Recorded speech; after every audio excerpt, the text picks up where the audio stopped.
If you follow Overdrive closely, then chances are that you may be aware of our love for the roads in Rajasthan. Despite all the heat, they are very smooth, well laid out, and like most of the land around it, often deserted.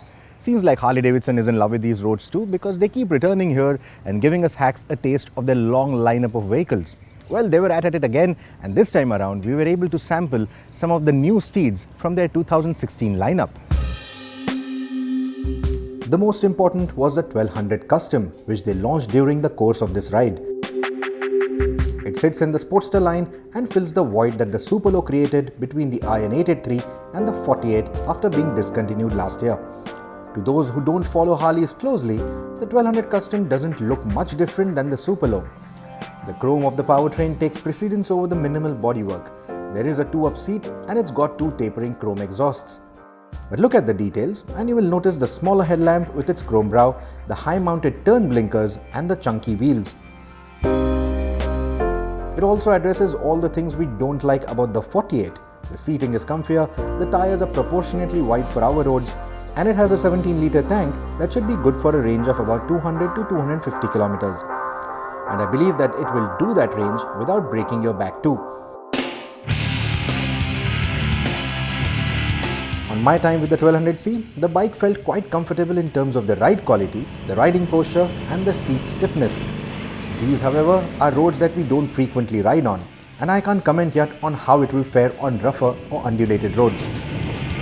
The 1202cc Evolution engine emits a gentle rumble and remains smooth till about 140 km an hour, post which the pegs and the bar get a tad vibey.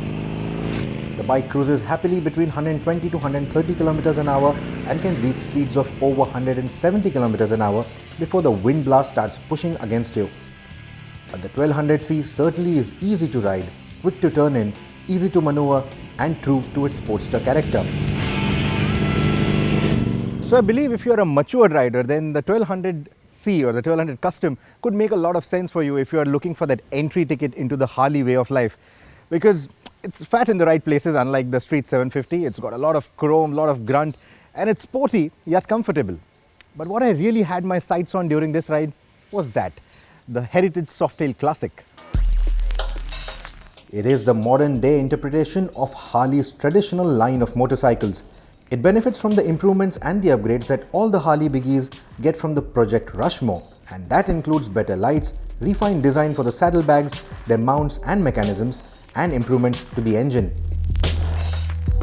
Its popular twin cam 103 engine now gets a high output tune and makes 132 Nm of torque at 3000 rpm. The higher output isn't really noticeable. The real charm of the Softail is its desire to be as old school as possible, from the styling replete with the white wall tires and leather saddlebags to the mechanicals that are engineered to echo the Harley heritage. Like for example, the absence of a counterbalancer on the V-twin to give it a clunky nature, or the classic thump that gives it the famous potato note. You would take a while to believe that it actually comes with ride-by-wire and anti-lock brakes. The suspension is sorted as with any big Harley, and you can comfortably take on the Indian roads at triple-digit speeds without being thrown around. Presence, feel, and everything that separates a Harley Davidson from any other cruiser is embodied rather well in the Softail Heritage Classic. I also had a chance to get astride the Softail's better-known sibling, the Fat Boy. Now, it ideally matches the image that I have in my head about a typical Harley Davidson. But if I had to put down a money on a Harley Davidson, it would have to be this, the Road King.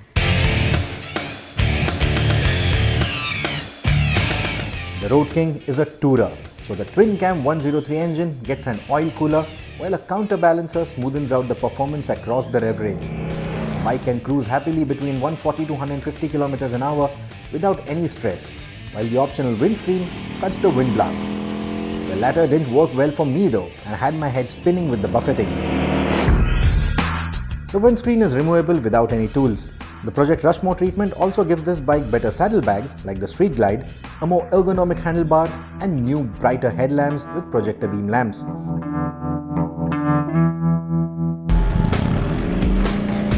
The Road King was always an impressive motorcycle, and now it is better.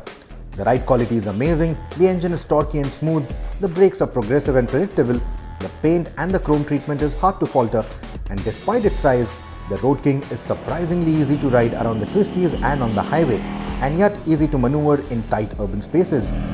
To me, it also looks better than the Street Glide and closest to the Softail Heritage Classic in terms of sheer presence. So, as I said, this is the Harley I would want to put my money on.